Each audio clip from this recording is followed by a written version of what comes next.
আলাইকুম রহমতুল্লাহি ওয়া বারাকাতুহু। সবাই কেমন আছেন? আজকে আমরা যে বিষয়টা নিয়ে আলোচনা করব সেটা হলো যে আমরা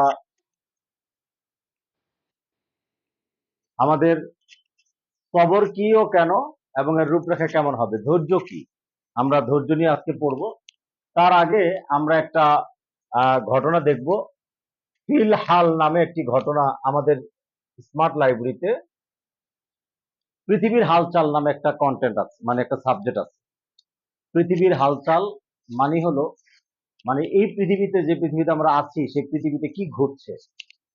তো এখন এই পৃথিবীর যা ঘটছে সেগুলো যদি আমরা না জানি, তাহলে তো আমরা এই পৃথিবীর মতো করে উপযুক্ত হয়ে আমরা আমাদের সন্তানকে গড়ে তুলতে পারবো না, ঠিক আছে না? এই জন্য পৃথিবীতে ভালো যা ঘটছে সেটা আমাদের জানতে হবে, এই পৃথিবীতে মন্দ যা ঘটছে সেটা আমাদের জানতে হবে, সেখান থেকে আমাদের শিক্ষা গ্রহণ করতে হবে। তো আজকে সেই রিলেটেডই যে আজকে একটি ঘটনা দেখলাম, খুবই দুঃখ লেগেছে। যে স্ত্রীকে হত্যা করে ডিপ ফ্রিজে রেখে দিয়েছিলেন স্বামী, সেই ঘরে একটি 14 বছরের কন্যা সন্তান আছে এবং একটি 10 বছরের মেবি একটা কন্যা সন্তান আছে। তো এই ঘটনাটা আসলে ঘটলো কি না কেন? ওনাকে, এই ভদ্রলোককে পুলিশেও ধরেছে। তো এখানে উনি রাজধানীর কলা বাগানে স্ত্রীকে হত্যা করে রাখা হয়েছে। তো এই ঘটনাটা ঘটেছে, আসলে ওনাদের এই সমস্যাটা অনেক দিন ধরে চলছিল আর কি। আসলে সমস্যাটা হলো যে এই ভদ্রলোকের একটা ব্যবসা ছিল, সেই ব্যবসাটা উনি বন্ধ করে, মানে একটা বাড়ি ছিল, সেই বাড়িটা বিক্রি করে ব্যাংকে টাকা রেখেছে। ব্যাংকে টাকা রাখার পরে ওই টাকা দিয়ে ওনার পরিবার উনি চালাতেন। তো ওনার মানে ভয় হলো, মানে সন্দেহ হচ্ছিল যে যে কোনো সময় আমার স্ত্রী আমার সব টাকা পয়সা নিয়ে মানে অন্য কোথাও চলে যাবে। এই ধরনের একটা ভুল বুঝাবুঝি তাদের মধ্যে চলছিল, ঠিক আছে? তো এই ভুল বুঝাবুঝির প্রেক্ষিতে হয়তো কথা কাটাকাটি নিয়ে উত্তেজিত হয়ে গিয়েছে, ধৈর্য হারা হয়ে গিয়েছে, যে কোনো ভাবে স্ত্রীকে আঘাত করেছে, স্ত্রী মারা গিয়েছেন বা ইচ্ছাকৃতভাবে হত্যা করেছে।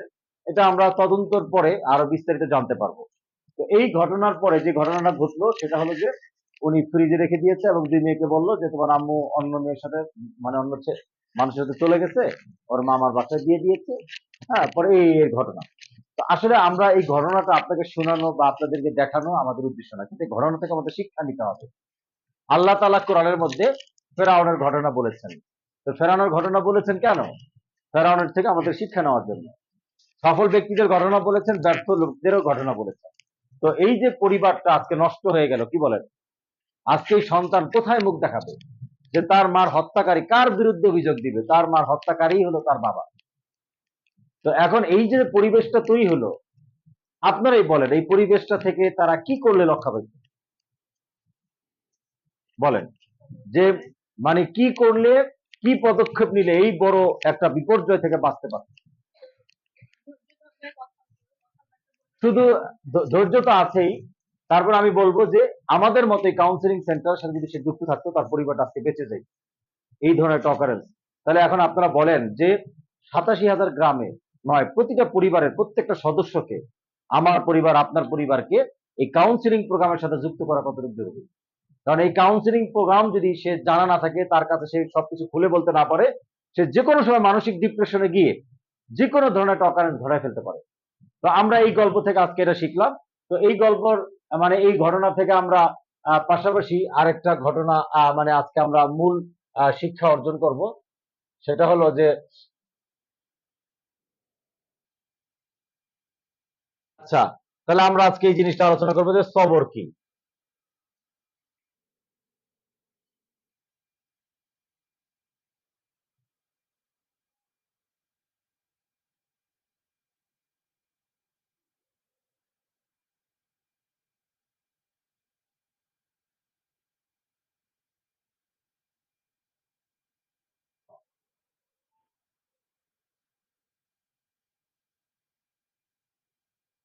দেখতে পাচ্ছেন তো না? দেখা যাচ্ছে। আচ্ছা, তাহলে আমরা আজকে যে পার্টটি নিয়ে আলোচনা করবো সে পার্টটি হলো কি? সবর। এই সবর সম্পর্কে আল্লাহ তাআলা কি কি বলেছেন এবং এই সবর কি?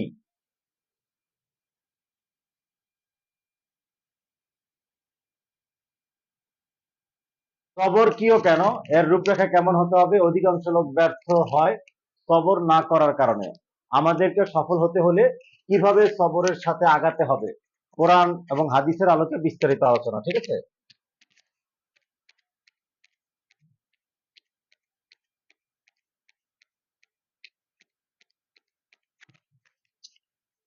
আচ্ছা, তাহলে আপনারা সবাই আমার সাথে বলবেন, হ্যাঁ?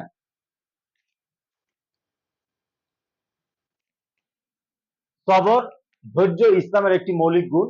এটি শুধুই মানসিক সহনশীলতা নয়, বরং জীবনের প্রতিটি দিককে নিয়ন্ত্রণ করার একটি শক্তি। সবর মানে হলো আল্লাহর আদেশের প্রতি অটল থাকা, কষ্টে দুঃখে ধৈর্য ধারণ করা এবং গুনাহ থেকে বিরত থাকা। তাহলে এই সবরটা আমাদের কবে দরকার, কবে দরকার নেই বলেন? এই সবরটা সারা জীবন।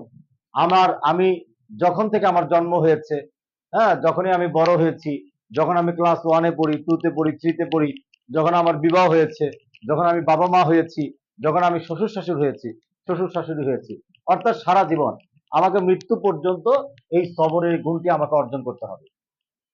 তো এই সবর যদি আমার মধ্যে আমি ধারণ করতে পারি, তাহলে আমি কখনো ব্যর্থ হব না। আসলে সবর মানে আপনারা বলবেন যে আমি আর কত মানে চুপ থাকবো অন্যায়ের বিরুদ্ধে বা অমুকের বিরুদ্ধে, এই বিরুদ্ধে সেই বিরুদ্ধে। আমি তো আপনি চিল্লা চিল্লি করে সবর না ধরে কি হবে, ব্যর্থ হয়ে যাবেন। কেন? এটা পড়ার পর আরো বিষয়টা আমি বলবো, আগে বিষয়টা আলোচনা করি। হ্যাঁ, মারামারি করছে, হানাহানি করছে, আমরা কাউন্সিলিং প্রোগ্রাম চেষ্টা করছি তাদেরকে ভালো করার জন্য। সবর কেন গুরুত্বপূর্ণ? পরীক্ষা ও বিপদের সময় ধৈর্য ধারণ করার জন্য, নফস শয়তানের চাহিদা রোধ করার জন্য, ইবাদতে অটল থাকার জন্য, সাফল্য মুক্তির জন্য। ঠিক আছে? কোরআনের আলোকে নিশ্চয় আল্লাহ তাআলা সবরকারীদের সাথে আছেন। আর তুমি সবর করো, নিশ্চয় সবরকারীদের সাথে, সবরকারীদেরকে তাদের প্রতিদান দেওয়া হবে হিসাব ছাড়া। সুবহানাল্লাহ, সূরা জুমারের মধ্যে। তো সবর যদি আমি ধরি, আল্লাহ আমাকে বিনা হিসাবে এই পরিমাণ দান করবেন যা আমি কখনো কল্পনা করতে পারবো না। আর সবচেয়ে বড় কথা হলো সবরকারীদের সাথে আল্লাহ আছেন, আমার সাথে আল্লাহ আছেন। আমি যদি ধৈর্য ধারণ করি, আমার সাথে আল্লাহ আছেন। তাহলে এখন আপনি বলেন, এই পৃথিবীর মধ্যে এই সবরকারী যার সাথে আল্লাহ আছে, এই সফলতা ফেলে দিয়ে আপনি পৃথিবীর আর কোন সফলতা অর্জন করতে পারবেন? সবর ছেড়ে দিলে আপনি ধৈর্য হারা হয়ে গেলে আর কি সফলতা হবেন? বরং আপনি ধৈর্য হারা হলে আপনি আরো ধ্বংসের মুখোমুখি হবেন এবং আরো খারাপে চলে যাবেন, আরো খারাপে চলে যাবেন। মানে আপনি সমুদ্রের ডোবা, মানে সেই গর্তের মধ্যে আপনি পড়ে যাবেন, অন্ধকার জীবনের মধ্যে চলে যাবেন। হাদিসে রাসূল সাল্লাল্লাহু আলাইহি সাল্লাম বলেন, সবর হলো আলো। সবর হলো কি বলেন তো? আলো। হাদিসে আরো আছে, যার মাঝে সবর নেই তার মধ্যে কোনো কল্যাণ নেই। তো এই জন্য আপনি বন্ধুত্ব কার সাথে করবেন, আপনি সম্পর্ক কার সাথে করবেন, আপনি আহ কার সাথে সঙ্গ দিবেন, এই জন্য আপনাকে, আমরা এখন দেখি কে কত সুন্দর, কে কত পড়াশোনা করেছে, কে কার কাছে কত টাকা আছে, আমরা এইগুলো দেখে সম্পর্ক করি। এই জন্য আমাদের অবনতি বেশি, সমস্যা বেশি। সম্পর্ক করতে হবে এমন ব্যক্তি যার মধ্যে ধৈর্য আছে, যার সাথে আপনার ঝগড়া, সে আপনার মিথ্যাচার করে না। হ্যাঁ, এরকম লোকদের সাথে আমাদেরকে সম্পর্ক করতে হবে। সবর হলো আলো, যার মধ্যে সবর নেই, কল্যাণ নেই। তাহলে আমরা পৃথিবীতে এমন একটা মানুষকে খুঁজে নিব যার মধ্যে কল্যাণ আছে। আর কল্যাণ কার মধ্যে আছে? যার মধ্যে সবর আছে। রসুলের হাদিস দ্বারা আমরা বুঝতে পারি সবরের রূপরেখা আকীদায় সবর। আল্লাহর তকদিরের উপর বিশ্বাস রাখতে হবে যে আল্লাহ আমাকে আজকে কষ্ট দিয়েছেন, এই কষ্ট দূর হয়ে যাবে। আজকে আমি আনন্দে আছি, আজকে আমার একদিন কষ্ট আসতে পারে। সব, হ্যাঁ, ইবাদত সবর, নিয়মিত সালাত রোজা ইত্যাদি পালন করা, গুনাহ থেকে বিরত হতে সবর, হারাম থেকে নিজেকে রক্ষা করা, বিপদের সময় বিপদের সবর, কষ্ট দুঃখ লোকসানে হায় হায় না করা, অর্থাৎ যে কোনো ধরনের অসুবিধা বিপদে আল্লাহর প্রতি ভরসা রাখা আর কি। আচ্ছা, তো এখন লোকের অত্যাচারে, আচ্ছা, লোকের অত্যাচারের সময় অন্যায়ের জবাবে নিজেকে নিয়ন্ত্রণে রাখা। অন্যরা আমাকে অত্যাচার করছে, সে অত্যাচারের জন্য, হ্যাঁ, নিজেকে নিয়ন্ত্রণ করতে হবে। আচ্ছা, সবর না করার কারণে ব্যর্থতা, হতাশা, আত্মহত্যা, রাগ, সম্পর্ক ভাঙ্গন ইত্যাদির মূল কারণ হলো ধৈর্য ধারণ না করা। অনেকেই সাময়িক কষ্টে ধৈর্য ধারণ না করে হার মেনে যায়। তো সাময়িক কষ্ট ধৈর্য ধারণ না করার পরে দেখেন তো অফুরন্ত কষ্টের মধ্যে পড়ে গেছে। মনে করেন স্বামী স্ত্রীর তালাক হয়ে গিয়েছে, তা তালাক হলে এখন কি ওই স্বামীও ভালো নাই, স্ত্রীও ভালো নাই, তাহলে তো সারা জীবনের জন্য কি হয়ে গেল? রাগের কারণে, সবর ধৈর্য ধারণ না করার কারণে। আবার কি হলো দেখেন, ব্যবসা বাণিজ্য, আমি একটা মোবাইল ঠাস করে ভেঙে ফেলে দিলাম, ওটা ভেঙে গেল, নষ্ট হয়ে গেল। এই যে আজকে স্ত্রীকে হত্যা করে ডিপ ফ্রিজে রেখে দিয়েছে, তা লাভ হলো কি? মানে ক্ষতি তো হয়ে গেল। মানে আপনি আলটিমেটলি দেখবেন যে ক্ষতি আর ক্ষতি।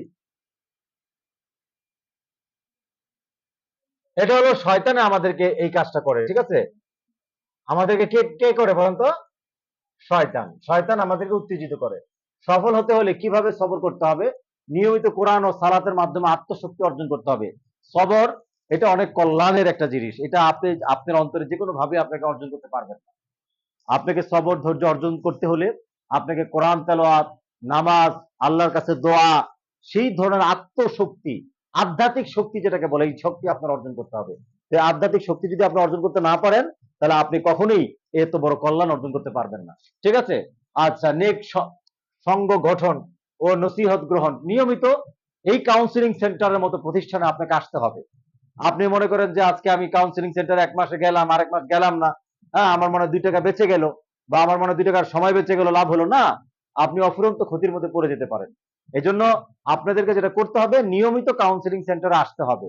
এটা সবাইকে করতে হবে। আমি শুধু আমাকেও, আমার যেখানে আমি কাউন্সিলিং পাই, আমার নিজের আত্মশক্তি বাড়ে, সেখানে আমাকেও কাউন্সিলিং গ্রহণ করতে হবে।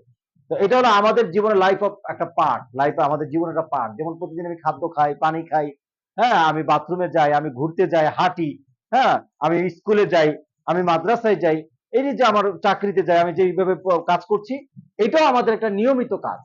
আমাকে নিয়মিত কাউন্সিলিং গ্রহণ করতে হবে, ঠিক আছে? এই প্রতিষ্ঠানগুলোতে থেকে থেকে আমাকে সঙ্গ গঠন এবং নসিহত গ্রহণের এই কার্যক্রম রাখতে হবে। পরকালের আশা মনে রাখতে হবে, আখেরাতে আমি কি পাবো, এই দুনিয়াতে আমি সবকিছু পাবো না। এটা আগেই জানতে হবে যে দুনিয়াতে কখনোই মানুষ প্রশান্তি, পরিপূর্ণতা অর্জন লাভ করতে পারবে না। সবকিছু পাবে না সে। সবকিছু ভেজাল যুক্ত, ঘুমও ভেজাল যুক্ত, খাবারও ভেজাল যুক্ত, শান্তিও ভেজাল যুক্ত, সবকিছুই ভেজাল যুক্ত। এই দুনিয়াতে আমরা আরামের, আয়েশের জায়গা নয়, কষ্ট করার জায়গা। এজন্য আমাদের আখেরাতের, পরকালের মনে আশা রাখতে হবে। 4 নম্বর, এসকেএসএফ এর মতো কাউন্সিলিং প্ল্যাটফর্ম থেকে সহায়তা নেওয়া। শেষ কথা, সবর শুধুমাত্র ধৈর্য নয়, এটি সফলতার চাবিকাঠি। সবরের সবরের সুন্নাহর আলোকে জীবন, আচ্ছা, সবরের শক্তি ছাড়া একজন মুমিন পূর্ণাঙ্গ হয় না। কোরআন সুন্নাহের আলোকে জীবনে সবরকে অনুসরণ করা অত্যাবশ্যক। তাহলে আমরা একটা জিনিস জানলাম যে, কি জানলাম বলেন তো?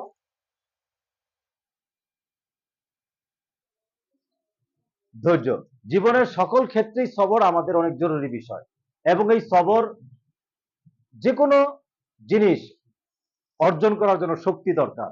তাই এটা তো অন্তরের গুণ, এটা কিসের গুণ বলেন? আমার শরীরে কত শক্তি আছে, আমি এটা মাথায় কত বড় বোঝা নিলাম, সেটা নয়। আমার এটা অন্তরের শক্তি। সেই অন্তরের শক্তি, অন্তরের কল্যাণ পয়দা করতে হলে, সৃষ্টি করতে হলে আমাকে নিয়মিত কাউন্সিলিং গ্রহণ করতে হবে, কোরআন হাদিস পড়তে হবে, পরকালে আশা, আল্লাহর প্রতি তাওয়াক্কুল, ভরসা, সব কিছু লাগবে। এটা একটা আরেকটার সাথে সম্পর্ক। এগুলো সব যখন আমাদেরকে গড়ে উঠবে, তখন আমরা কি করতে পারবো, ভালো করতে পারবো। এই জন্য আসুন আমরা আমাদের প্রত্যেকটা পরিবারকে এসকেএসএফ কাউন্সিলিং সেন্টার স্মার্ট লাইব্রেরির মতো প্রোগ্রামের সাথে আমরা যুক্ত করি ইনশাআল্লাহ। করলে আমার আপনার সবার উপকার হবে। কমপক্ষে 87,000 গ্রাম থেকে একটি পরিবার বেঁচে যাবে ইনশাআল্লাহ। একজন মানুষকে হত্যা করা মানেই হলো পৃথিবীর সমস্ত মানুষকে হত্যা করা। আসুন আমরা এই মহা বিপদ থেকে আমাদের এই জাতিকে রক্ষা করি, এবং এসকেএসএফ কাউন্সিলিং সেন্টার স্মার্ট লাইব্রেরির মতো প্রতিষ্ঠানকে আমরা এগিয়ে নেওয়ার জন্য আমরা ভূমিকা পালন করি। আমরা 87,191টা গ্রামেই আমরা 1 লক্ষ তরুণ এবং 1 লক্ষ তরুণীকে আমাদের এই প্রতিষ্ঠানের সাথে, কার্যক্রমের সাথে যুক্ত করতে চাই। পাশাপাশি 1 লক্ষ অভিভাবক যারা প্রতিদিন কমপক্ষে 2 কাপ চার মূল্য দিতে সক্ষম, এরকম 1 লক্ষ মানুষ আমাদের দরকার, যারা আমাদের এই প্রতিষ্ঠান, এই ধরনের প্রতিষ্ঠান, এই যে সমাজের রাহাজানি, আত্মহত্যা থেকে শুরু করে যে সমস্ত কার্যক্রম হচ্ছে, এগুলো থেকে মানুষকে মুক্তি দেওয়ার জন্য যারা কাঁধে, আমাদের সাথে কাঁধে কাঁধ মিলিয়ে কাজ করবে, আমরা তাদেরকে আমন্ত্রণ জানাচ্ছি। সর্বশেষ সবাইকে, যারা আমাদের সাথে দেখছেন, ছিলেন, সবাইকে অভিনন্দন জানাচ্ছি। আসসালামু আলাইকুম রহমতুল্লাহি ওয়া বারাকাতুহু।